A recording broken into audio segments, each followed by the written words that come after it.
하나님 살아계십니다. 하나님은 전지하고 전능하십니다. 오늘 본문 말씀은 마태복음 17장 1절서부터 8절이고 제목은 예수의 말을 들으라. 예수님께서 수제자 베드로와 가장 사랑하시는 제자 요한과 그 형제 야고보를 데리고 높은 산에 올라가셨습니다. 예수님께서 영광스러운 모습으로 이제 변형되었다 해서 변화산이라고도 부릅니다. 변화산에 올라가신 예수님은 얼굴이 변형이 되어서 얼굴이 해같이 빛나고 옷이 휘어져서 동시에 모세와 엘리야가 나타나서 이제 예수님과 대화하시는 모습이 제자들에게 보였습니다. 그 광경을 보고 있던 베드로가 대화하고 계신 예수님을 부르더니 여기가 좋사오니 주님이 괜찮다면 내가 여기다가 초막 셋을 지어가지고 하나는 주를 위하여, 하나는 모세를 위하여, 하나는 엘리야를 위하여 짓겠나이다. 그렇게 말을 하고 있는데 갑자기 빛난 구름이 나타난 사람들을 덮더니 구름 속에서 소리가 납니다. 무슨 소리가 났습니까? 이는 내 사랑하는 아들이요 내 기뻐하는 자니 너희는 저의 말을 들어라. 아멘. 저의 말이 누구예요? 예수님 말을 들어라. 그 소리예요. 어디서 많이 들어본 말 같지 않습니까? 마태복음 3장에서 예수님께서 요한에게 세례를 받고 올라오실 때 하늘이 열리고 하나님의 성령이 예수님 위에 임하시며 하늘로부터 소리가 있었는데 이는 내 사랑하는 아들이요 내 기뻐하는 자라. 이렇게 말씀이 들렸습니다. 마태복음 3장에서는 예수님에게 성령이 임하셔서 예수님에게 맡기신 사역을 이제 공생애를 시작하기 위해서 성령에 이끌려 광야로 가셔서 금식하시고 마귀에게 시험당하시는 소리였습니다. 그런데 이 마태복음 17장에서는 예수님에게 내리신 것이 아니고 누구에게 내렸어요? 예수님 제자들에게 너희는 이제부터 예수의 말을 들으라는 것입니다. 예수님의 부활과 재림 때 하나님의 아들이 갖게 될 영광의 소리입니다. 예수님께서 십자가에 돌아가시는 시련을 만나더라도 부활의 소망이 있으니 오직 예수님 말씀만 듣고 예수님만 바라보고 살으라는 소망의 메시지인 것입니다. 아멘.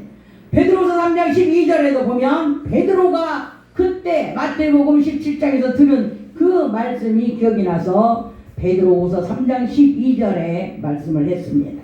베드로는 훗날 이제 그 말씀을 이 베드로에 기록을 한 것입니다. 하나님의 날이 임하기를 바라보고 간절히 사모하라. 부활이 있기 때문에 강력한 메시지를 남겼습니다. 그리고 13절에 보니까 베드로후서 이제 우리는 그의 약속대로 새 하늘과 새 땅을 바라본다고 베드로가 말했습니다. 이제 베드로서 15절에는 3장 15절에는 사도 바울도 부활에 대해서 썼다는 것을 베드로가 말을 합니다. 예수님 재림 때는 점도 흠도 없이 평강 가운데 나타나기를 힘쓰라고 베드로가 말을 했습니다. 왜 그랬습니까?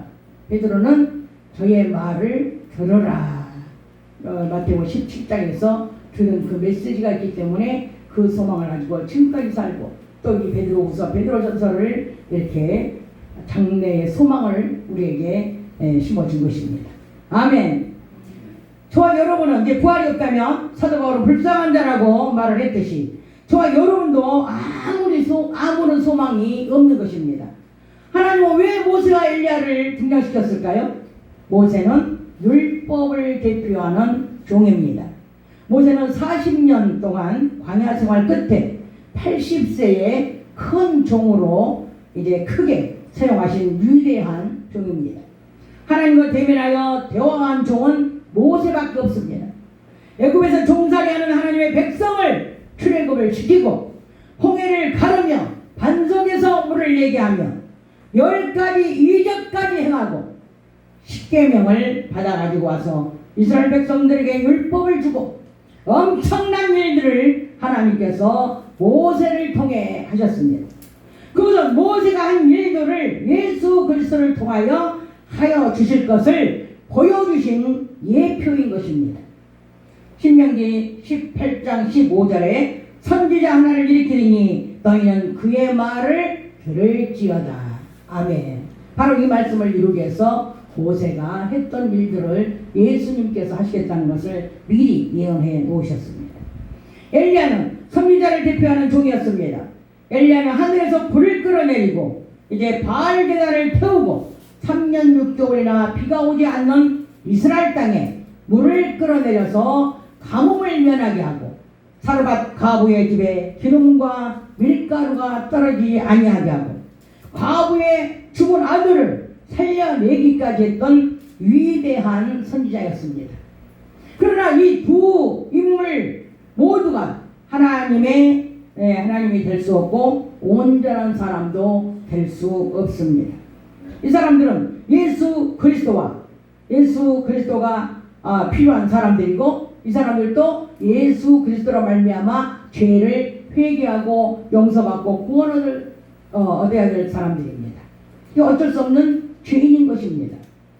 예수님께서는 율법의 요구를 다 들어주시기도 하고 선지자의 예언을 모두 이루기도 하신 완전하신 예수님이시고 저와 여러분의 죄를 사하여 주시고 구원해 주시고 우리의 마음 가운데 들어오셔서 같이 호흡하며 함께 살아가고 있으십니다. 아멘. 변화산에 나타나시니까 예수님 곁에 나타난 엘리야도 모세도 모두가 얼굴에 빛이 나고 목까지도 희게 되었습니다. 그리스도가 내 안에 계신 분은 광채가 납니다. 얼굴빛이 틀립니다.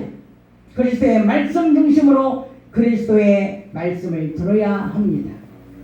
요한복음 5장 39절에 성경에서 영생을 얻는다고 말씀하셨습니다. 성경은 예수 그리스도에 대해 증거하십니다.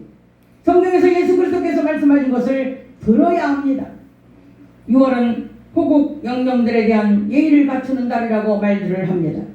나라를 위하여 땀을 흘리며 목숨까지도 아끼지 않고 국민을 편하게 살기 위해 나라를 지키고 전쟁을 하다가 아깝게 죽은 영혼들을 위로하는 것입니다. 애도하는 거예요. 생각하면 마음이 아프고 자랑스럽기도 합니다. 그러나 그 사람들이 나라를 지키다가 목숨을 잃었다고 해서 그 사람들이 우리를 보내주는 것이 아닙니다. 하나님께서 이 나라를 통치하셨다면 나라가 위태하지도 않고 기도만 하면 하나님이 나라를 지켜주십니다. 더 이상 사회주의로 이끌고 가지 못하도록 예수 그리스도를 믿는 자들은 하나님께서 하시도록 하나님 중심, 말씀 중심, 믿음 중심 이래 기도를 해야 되는 것입니다. 이 나라가 하나님 중심이 되게 해주세요. 이 나라가 말씀 중심이 되게 해주세요. 이 나라가 믿음으로 하나 되게 해주세요. 우리의 믿음은 엘리야도 아닙니다. 우리의 믿음은 모세의 믿음도 아닙니다.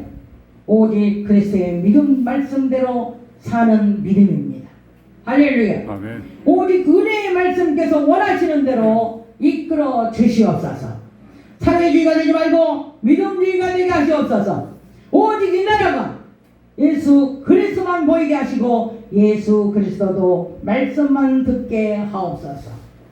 아멘. 아멘. 이제부터 예수의 말을 들으라 이 말이에요. 이 말을 다 들으라는 겁니다. 이 말을 예수님께서 우리에게 하시고 싶은 말들이 바로 이런 말들이에요. 나라를 위해서 기도하라는 겁니다. 나라를 위해서 우리가 편안하게 살려면 나라와 임금을 위해서 우리가 애통하고 진심으로 눈물 뿌려 기도를 해야 되는 것입니다. 그래야만이 이 나라가 살고 사회주의로 이끌어가지 못하는 것입니다. 하나님을 움직이는 사람은 한두 사람이 움직이는 거예요. 그런데 하나님을 멸시하는 사람도 한두 사람이 움직이는 거예요. 그래서 이 육신의 사람들도 한두 사람이 움직이기 때문에 이 나라가 전멸하려면 얼마든지 전멸할 수가 있고 하나님을 움직이는 사람도 한두 사람이 움직이기 때문에 하나님을 움직여서 이 나라를 살리려면 얼마든지 살릴 수가 있다는 것입니다. 우리의 믿음이 정말 진실한 믿음이고 하나님 보시기에 마음이 합한 믿음이라면 우리 한두 사람이 모여서 기도하면 이 나라는 분명히 저 악한 것들에게 맡기지 아니하시고 이 나라를 보살펴 주시고 이 나라를 보호해 주실 것입니다. 할렐루야. 그래서 우리가 이 시간에 정말 우리는 애절하면서 하나님께 이 나라를 빼앗기 위해서 기도해야 합니다. 저 마귀 권세에게 우리가 넘어뜨리면 안 됩니다.